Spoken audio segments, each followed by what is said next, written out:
మత్తయి సువార్త మొదటి అధ్యాయం. యేసుక్రీస్తు వంశావళి, కన్యక జననం మరియు ఇమ్మానుయేలు రహస్యం. Praise the Lord. మన రక్షకులను పునరుద్ధానుడైన యేసుక్రీస్తు పరిశుద్ధ నామములో టెస్టిఫై ఫర్ క్రైస్ట్ అనే యూట్యూబ్ ఛానల్ ద్వారా మీ ముందుకు రావడానికి తండ్రైన దేవుడు కృప చూపిన విధానం బట్టి మీ అందరికీ నా యొక్క శుభాది వందనాలు తెలియజేసుకుంటున్నాను. ఈ యొక్క మత్తయి సువార్త మొదటి అధ్యాయం మనం చూసినట్లయితే కనుక చాలా మంది ఈ యొక్క అధ్యాయంలో ఉన్న వంశావళిని చదవకుండా దాటేస్తారు. కానీ ఇందులో దేవుని యొక్క విమోచన ప్రణాళిక దాగి ఉందని మనం గ్రహించాలి. ఈ యొక్క అధ్యాయంలో 3 ముఖ్యమైన భాగాలు మనం ఈరోజు ధ్యానించబోతూ ఉన్నాం.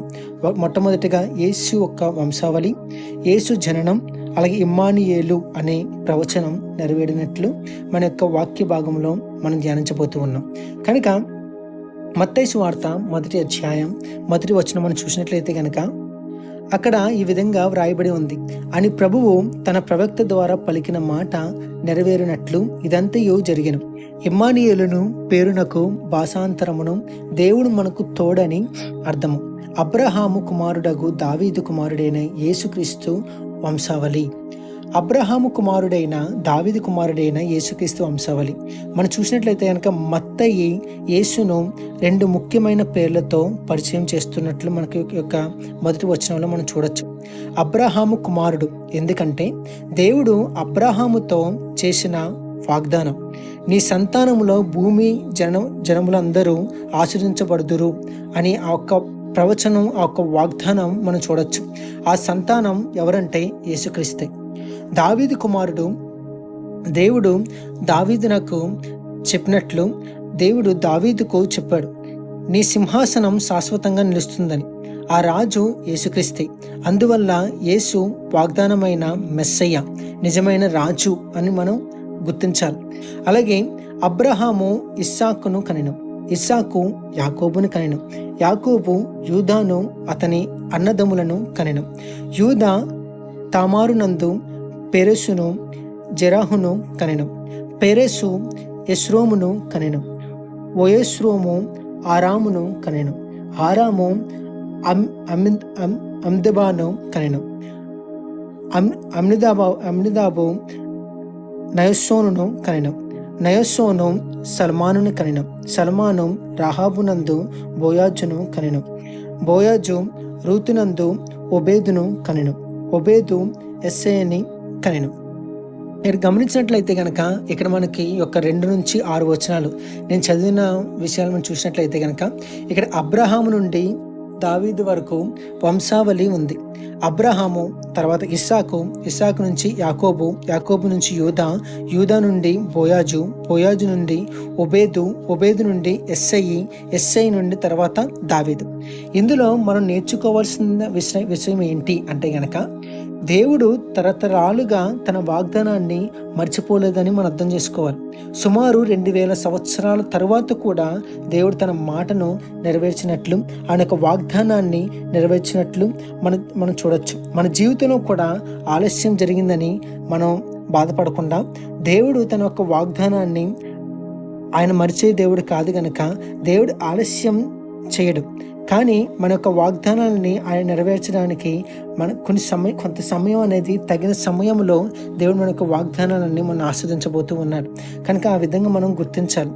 అంతేగాని ప్రతిసారి మనం నిందలేస్తున్నట్లు దేవుని మీద దేవుడు చూస్తున్నాడా లేదా, దేవుడు ఉన్నాడా లేదా అని ప్రశ్నలు మాత్రం మనం వేయకూడదు. ఆయన సమయం పరిపూర్ణమైనప్పుడు ఆయన మన యొక్క జీవితంలో గొప్ప కార్యాలు చేస్తారని మనం చూడొచ్చు. ఈ యొక్క 3వ వచనంలో మనం చూసినట్లయితే కనుక తామారు పేరు మనకు కనిపిస్తుంది. ఈ యొక్క తామారు అనగా ఎవరు అని మనం ఈ యొక్క 4వ వచనం చూసినట్లయితే తామారు అనే మాట మనకు కనిపిస్తుంది. తామారు పేరు ఏంటంటే పేరు కనిపిస్తుంది. తామారు ఒక క్లిష్టమైన జీవితాన్ని గడిపింది. అయినా దేవుడు ఆమెను యేసు వంశావళిలో చేర్చినట్లు మనం చూడొచ్చు. దేవుని కృప గతాన్ని కాదు కానీ మనస్సు మార్పును చూస్తుందనేది మనం అర్థం చేసుకోవాలి. అలాగే 5వ వచనం మనం చూసినట్లయితే కనుక ఇక్కడ మనకి రాహాబు యొక్క పేరు మనకు కనిపిస్తూ ఉంది. రాహాబును మనం చూసినట్లయితే కనుక ఆమె ఒక వేశ్య, కానీ విశ్వాసంతో దేవుని ప్రజలకు సహాయం చేసింది. ఆమె కూడా యేసు వంశంలో ఉన్నట్లు మన యొక్క వాక్యంలో మనం చూడొచ్చు. అలాగే రూతు యొక్క జీవితంలో మనం చూసినట్లయితే కనుక రూతు ఒక మోయాబీయురాలు, అన్యజనురాలు, కానీ దేవుని విశ్వసించినందున దేవుడు ఆమెను కూడా తన కుటుంబంలో చేర్చుకున్నట్లు మనకి కనిపిస్తుంది. అలాగే 6వ వచనం మనం చూసినట్లయితే కనుక దావీదు యెష్షయి రాజు అయిన దావీదును కనెను. అలాగే ఇక్కడ మనం చూసినట్లయితే కనుక దావీదు ఒక గొప్ప రాజుగా మనకు కనిపిస్తూ ఉంటారు, కానీ ఆయన కూడా పాపం చేశారు. బత్షెబాతో చేసిన పాపాన్ని బైబిల్ దాచలేదు, కానీ దేవుని యొక్క వాక్యం నిజాన్ని దాచదు. ఎందుకంటే చాలామంది మనం చూసినట్లయితే కనుక ఎంతోమంది అన్యులు మీ యొక్క బైబిల్లో ఈ విధంగా ఉంది అని చాలామంది ఆ పాపానికి సంబంధించిన చేత పట్టుకొని మనల్ని ప్రశ్నలు వేస్తూ ఉంటారు. కానీ వాక్యం అనేది మన యొక్క దేవుని వాక్యం, మన యొక్క పరిశుద్ధ గ్రంథం ఎటువంటిదంటే కనుక మన నిజాన్ని దాచదు. కనుక పాపాన్ని ఒప్పుకున్న వారిని దేవుడు క్షమిస్తాడు అనేది మనం అర్థం చేసుకోవాలి. అలాగే ఊరియా భార్యగా నుండిన ఆమె యందు దావీదు సొలొమోనును కనెను. సొలొమోను రాహాబును కనెను. రాహాబు అబియాను కనెను. అబియా ఆసాను కనెను. ఆసా యెహోషాపాతును కనెను. యెహోషాపాతు యెహోరామును కనెను. యెహోరాము ఉజ్జియాను కనెను. ఉజ్జియా యోతామును కనెను. యోతాము ఆహాజును కనెను. ఆహాజు హిజ్కియాను కనెను. హిజ్కియా మనస్సేను కనెను. మనస్సే ఆమోనును కనెను. ఆమోను యోషియాను కనెను. యూదులు బబులోనుకు కొనుపోబడిన కాలములో యోషియా ఎకోన్యాను అతని సహోదరులను కనెను. ఇక్కడ యూదా రాజులు వంశావళి మనకు కనిపిస్తూ ఉంది. కొంతమంది మంచి రాజులుగా, కొంతమంది చెడ్డ రాజులుగా అయినా దేవుడు తన ప్రణాళికను కొనసాగించాడు. మనుషుల వైఫల్యం దేవుని ప్రణాళికను ఆపలేదు అనే విధంగా మనకి ఒక 7 నుంచి ఈ యొక్క 12 వచనాల్లో మనం చూడొచ్చు. అలాగే ఈ యొక్క 13వ వచనం నుంచి మనం చూసినట్లయితే కనుక బబులోనుకు కొనిపోబడిన తరువాత యెకోన్యా షయల్తీయేలును కనెను. షయల్తీయేలు జెరుబ్బాబెలును కనెను. జెరుబ్బాబెలు అబీహూదును కనెను. అబీహూదు ఎల్యాకీమును కనెను. ఎల్యాకీము అజోరును కనెను. అజోరు సాదోకును కనెను. సాదోకు ఆకీమును కనెను. ఆకీము ఎలీహూదును కనెను. ఎలీహూదు ఎలియాజరును కనెను. ఎలియాజరు మత్తానును కనెను. మత్తాను యాకోబును కనెను. యాకోబు మరియ భర్త అయిన యేసూపును కనెను. ఆమె యందు క్రీస్తు అనబడిన యేసు పుట్టెను. ఇక్కడ చూసినట్లయితే కనుక 12 నుంచి 13 నుండి 17 వచనాలు మనం చూసినట్లయితే కనుక బబులోను చెర తర్వాత జెరుబ్బాబెలు, తర్వాత తరతరాలు యోసేపు, తర్వాత మనం చూసినట్లయితే కొన్ని సంవత్సరాల తర్వాత యేసుక్రీస్తుని మనం చూడవచ్చు.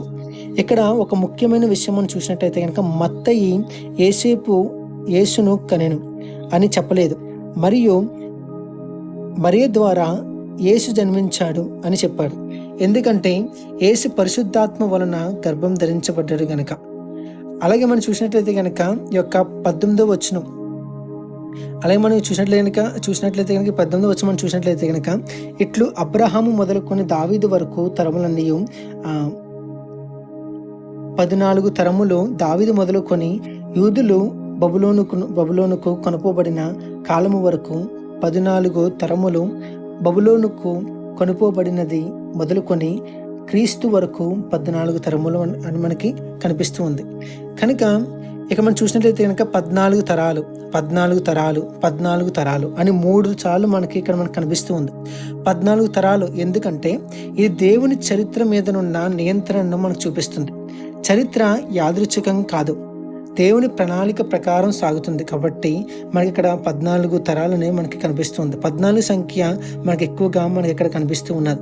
అలా మనం చూసినట్లయితే కనుక 19వ వచనం, యేసుక్రీస్తు జనన విధం ఎట్లనగా ఆయన తల్లి అయిన మరియ యేసేపునకు ప్రదానము చేయబడిన తరువాత వారేకము కాకమునపు ఆమె పరిశుద్ధాత్మ వలన గర్భవతిగా ఉండెను.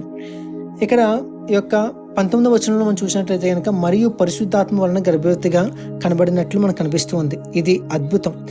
యేసు సాధారణ మనిషి కాదు, ఆయన దేవుని కుమారుడు అనడానికి ఇది ఒక సాదృశ్యంగా మనకి వాక్యంలో కనిపిస్తూ ఉంది. అలాగే 20వ వచనం మనం చూసినట్లయితే కనుక అక్కడ ఆమె భర్త అయిన యేసేపు నీతిమంతుడై ఉండి ఆమెను అవమానపరచనొల్లక రహస్యముగా ఆమెను విడనాడు ఉద్దేశించను. యేసేపు నీతిమంతుడే, అతను మరియను అవమానించలేదు. కానీ నీతిమంతుడు అంటే సత్యాన్ని ప్రేమిస్తూ కరుణను కూడా చూపేవాడు. కనుక ఈ యొక్క వాక్యం మనం చూసినట్లయితే కనుక ఆమె మరియను విడనాడని ఉద్దేశించారు, అంటే వదిలేసి వెళ్ళిపోదామని ఆయన తన యొక్క హృదయంలో అనుకున్నట్లు మనకి కనిపిస్తూ ఉంది. అతడు 21వ వచనం, అతడు ఈ సంగతులను గూర్చి ఆలోచించుకొనుచుండగా ఇదిగో ప్రభువు దూత స్వప్నమందు అతనికి ప్రత్యక్షమై, దావీదు కుమారుడు అయిన యేసేపు, నీ భార్య అయిన మరియను చేర్చుకొనుటకు తన ప్రజలను వారి పాపముల నుండి ఆయనే రక్షించును గనుక ఆయనకు యేసు అని పేరు పెట్టుదవనెను అని చెప్పేసి మనకు కనిపిస్తూ ఉంది. గమనించండి ప్రియమైన వాళ్ళరా, ఈ యొక్క 21వ వచనంలో మనం చూసినట్లయితే కనుక దేవదూత కళలో ప్రత్యక్షమైనట్లు మనం చూడొచ్చు. అలాగే దేవదూత చెప్పిన మాట ఏంటంటే భయపడకు. బైబిల్లో దేవుడు చాలాసార్లు చెప్పిన మాట ఇదే. మన జీవితాల్లో కూడా దేవుడు చెప్తున్న మాట ఏంటంటే భయపడకు, నేను నీతో ఉన్నానని ఆయన మనం సెలవిస్తూ ఉన్నారు. మన యొక్క తల్లి మనం మర్చిపోవచ్చేమో కానీ మన తండ్రి మనం మర్చిపోవచ్చేమో కానీ మన తండ్రిని దేవుడు మనల్ని విడిచిపెట్టేవాడు కాదు ఆయన. అలాగే మనం చూసినట్లయితే కనుక భయపడకు అనే యొక్క పదం అనేది 365 సార్లు మొత్తం బైబిల్ అంతా ఆది నుండి అంతం వరకు మనం చూసినట్లయితే కనుక 365 సార్లు రాయబడి ఉంది. అంటే ప్రతిరోజు దేవుడు తన యొక్క మాట మనం సెలవిస్తూ ఉన్నారు, భయపడకని. మనం ఎప్పుడైతే మనం భయపడకుండా మన యొక్క చింత యావత్ ఆయన మీద వేస్తామో దేవుని యొక్క కార్యాలు అనేవి మన యొక్క జీవితంలో మనం చూస్తాం. అలాగే 22వ వచనంలో మనం చూసినట్లయితే కనుక అక్కడ నీవు ఆయనకు యేసు అని పేరు పెట్టాలని ఒక దేవదూత అనేది సెలవిస్తుంది. యేసు అంటే అర్థం ఏంటంటే యెహోవా రక్షిస్తాడు అని అర్థం. ఆయన ప్రజలను వారి పాపాల నుండి రక్షిస్తాడని. యేసు కేవలం సమస్యల నుండే కాదు కానీ పాపం నుండి రక్షించడానికి ఈ లోకానికి వచ్చినట్లు మనకి ఒక వాక్య భాగంలో మనకు సెలవిస్తూ ఉంది. అలాగే 23వ వచనం, ఇదిగో కన్యక గర్భవతి అయి కుమారుని కనును, ఆయనకు ఇమ్మానుయేల్ అని పేరు పెట్టుదురు అని మనకి సెలవిస్తుంది. అలాగే యేసేపు నిద్ర మేలుకొని ప్రభువు దూత తనకు ఆజ్ఞాపించిన ప్రకారము చేసి తన భార్యను చేర్చుకొనెను. ఇక్కడ చూసినట్లయితే మనం ఇక్కడ గమనించిన ప్రియమైన వాళ్ళరా, ఇది యెషయా 7వ అధ్యాయం 14వ వచనంలో మనకి కనిపిస్తున్న ప్రవచనం. ఈ యొక్క ప్రవచనం మనం చూసినట్లయితే కనుక 7వ అధ్యాయం 14వ వచనం యెషయా గ్రంథం మనం చూసినట్లయితే కనుక అక్కడ ఈ విధంగా రాయబడి ఉంది. కన్య గర్భవతి అయి కుమారుని కనెను, ఆ కుమారుని పేరు ఇమ్మానుయేలు, అంటే దేవుడు మనతో ఉన్నాడని. ఇది క్రైస్తవ విశ్వాసంలోని గొప్ప సత్యంగా మనకు కనిపిస్తూ ఉంది. దేవుడు దూరములో లేడు, మనతో నివసించడానికి వచ్చినట్లు, మనకు హృదయములో ఆయన ఉన్నట్లు, మనం ఆయనకు సంఘంగా ఒక సహవాసంగా మన హృదయం అనే తలుపును ఆయన కొడుతున్నట్లు మనకు దేవుని వాక్యం సెలవిస్తూ ఉంది. కనుక ఆయన మనతో ఉన్నాడు అనే మాట ఎంత అద్భుతమైన మాట అనేది మనం గ్రహించాలి.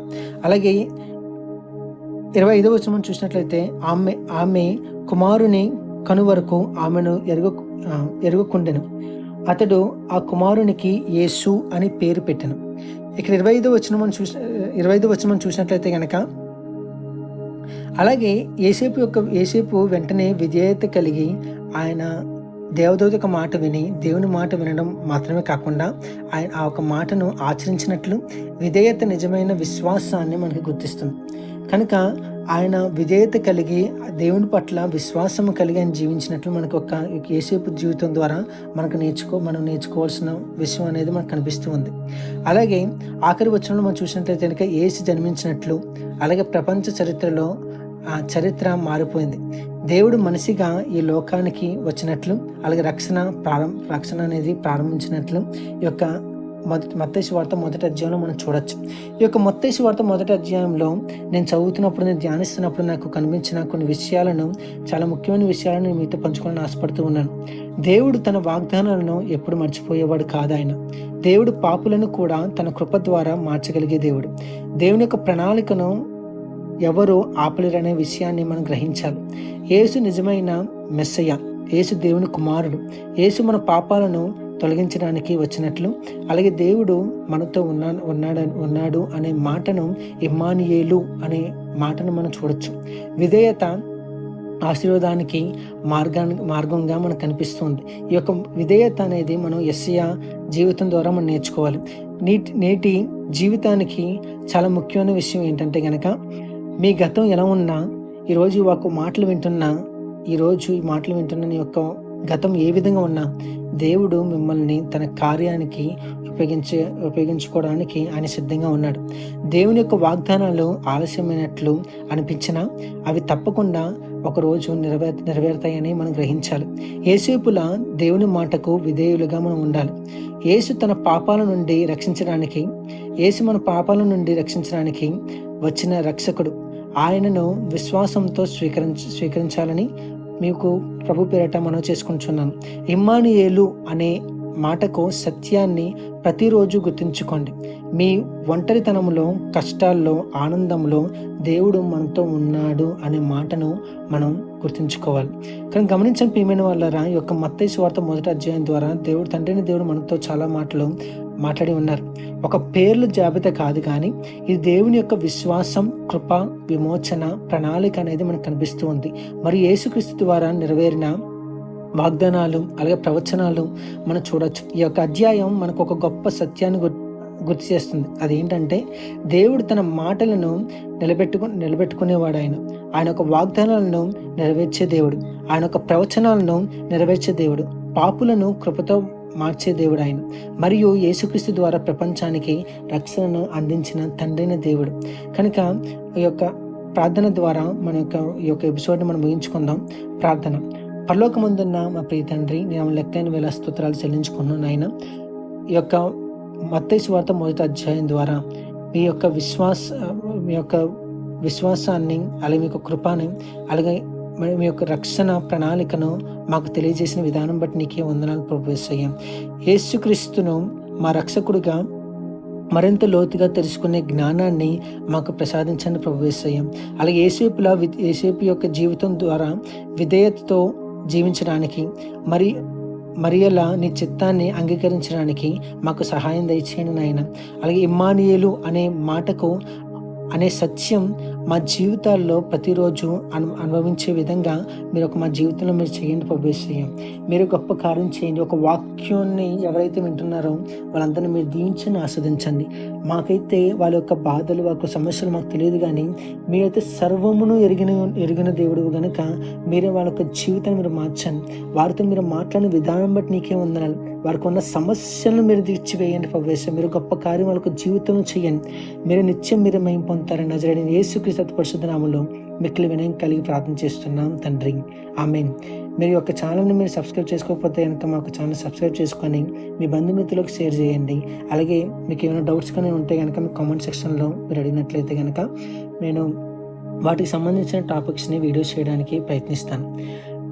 అటువంటి కృప తండ్రైన దేవుడు మీకు నాకును దయచేసి నడిపించును గాక.